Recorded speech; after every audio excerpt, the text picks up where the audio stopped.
कर्मणां सिद्धिं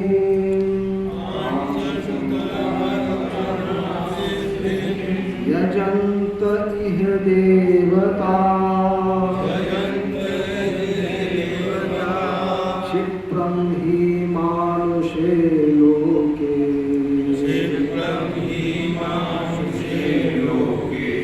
सिद्धिर्भवति कर्मजा।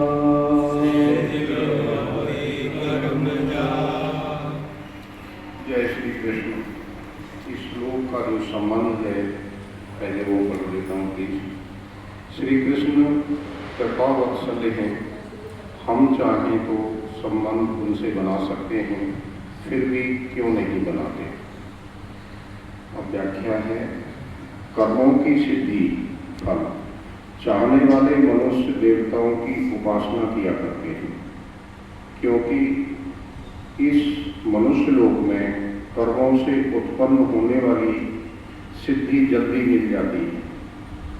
कामना ही इसका कारण है।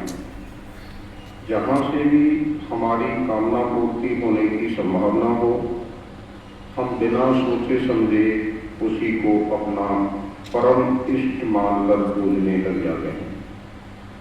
मनुष्य रजोगुण प्रधान है, इस कारण वह प्रत्येक कर्म का फल चाहता है और बहुत जल्दी चाहता है।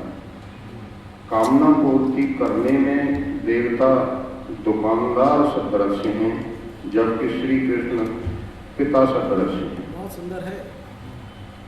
देवता दुकानदार है और श्री कृष्ण भगवान स्टॉकिस्ट है। समस्त निधियों के स्वामी श्री कृष्ण भगवान है और हम देवताओं की पूजा करते तो एक डीलर से बात करते हैं, डिस्ट्रीब्यूटर है वो, उसके पास अपना कुछ नहीं है, वहां से मिला तो आगे देगा। जय श्री कृष्ण। देवताओं का यजन विधि पूर्वक किया जाए तो वे अपने अपने क्षेत्र में भौतिक कामना पूर्ति करने के लिए बाध्य हैं। उस कामना पूर्ति से हमारा कल्याण होगा या नहीं, यह सोचना देवताओं का काम नहीं।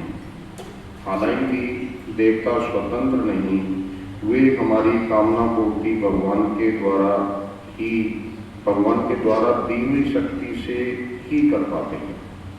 जैसे पोस्टमैन हमें मनी ऑर्डर की राशि देता है तो घर का छोटा बच्चा यही समझता है कि इतने सारे पैसे पोस्टमैन के हैं, हालांकि उन पैसों को भेजने वाला कोई और है, पोस्टमैन तो सिर्फ उनको पहुंचाने वाला है। अतः हमें अपनी निष्ठा एक भगवान में ही रखनी चाहिए। सुनकर जमाने की बातें यूं अपनी अदामत बदल, यकी रख अपने खुदा पर यूं बार बार खुदा मत बदल। आज हमको साईं बाबा पसंद आ गए, कल हमको कुछ और पसंद आ गए, तो यूं अपने खुदा न बदल। भगवान एक ही है, उन्हीं की बात है। देखो, मनुष्य को नवीन कर्म करने का अधिकार मिला हुआ है। ये तो हमने पहले से पढ़ा था। हमारे पास दो महान अस्त्र हैं, विवेक और कर्म करने की स्वतंत्रता।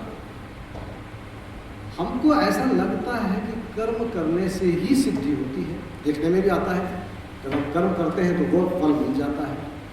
तो हमारे अंतःकरण में ये बैठ जाता है कि बिना कर्म के, बिना प्रयत्न के कोई वस्तु नहीं मिलती। कोई भी वस्तु संसार की बिना प्रयत्न के नहीं मिलती।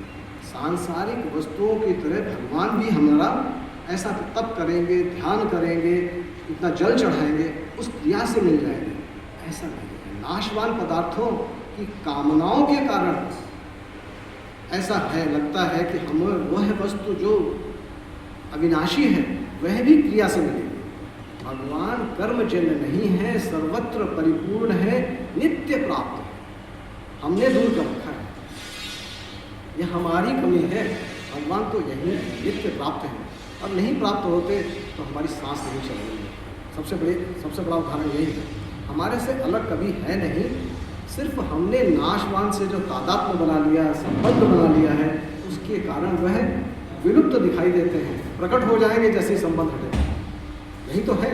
वह संबंध हटेगा, आवरण हटेगा तो प्रकट हो जाएंगे। भगवत प्राप्ति में सांसारिक वस्तुओं की प्राप्ति का नियम नहीं बनता। यह भूल जाए। सांसारिक वस्तुओं की प्राप्ति का नियम है कि हम कर्म से सिद्ध करेंगे। भगवत प्राप्ति तो उत्कट अभिलाषा से हो। हमारे मन में, हृदय में यह अभिलाषा हो कि भगवान मिले, हमारे चिंतन में भगवान बैठ जाए तो भगवान मिलेंगे। दिन रात खाते पीते सोते जागते भगवान की अभिलाषा हो जाए तब हमको भगवान मिलते हैं। हमारी तो अभिलाषा किसकी है? मोटर, गाड़ी, बंगला, कार, सांसारिक भोगों की छोटी छोटी चीज़ों के। आज रसगुल्ला खाने का मन है, आज गुलाब जामुन खाने का मन है, इन्हीं में लगेगा ना। भोगों में जो इंद्रिय तृप्ति के साधन है उन्हीं की अभिलाषा रखकर हम अपना पूरा जीवन बिताते हैं। तो मनुष्य लोक में हम कर्मों की आसक्ति वाले लोग हैं, है ना। कर्म की आसक्ति के कारण हमें कर्मजन्य सिद्धि पर ही मोह हो जाता है कि कर्मजन्य सिद्धि होगी। कर्मों से जो सिद्धि है मिल जाती है, लेकिन सदैव रहने वाली नहीं। सदैव रहने वाली सिद्धि तो उत्कट अभिलाषा से, भाव से मिलती है। देखो, कर्म तो है नाशवान, कर्म का भी आदि अंत होता है ना। प्रारंभ किया, खत्म हो गया, तो नाशवान से नाशवान ही मिलेगा। भाव है अविनाशी, सदैव रहने वाला। उस भाव को हमको सदैव रखते हैं, उत्कट अभिलाषा रखते हैं तो अविनाशी प्राप्त करेंगे। ये बात है।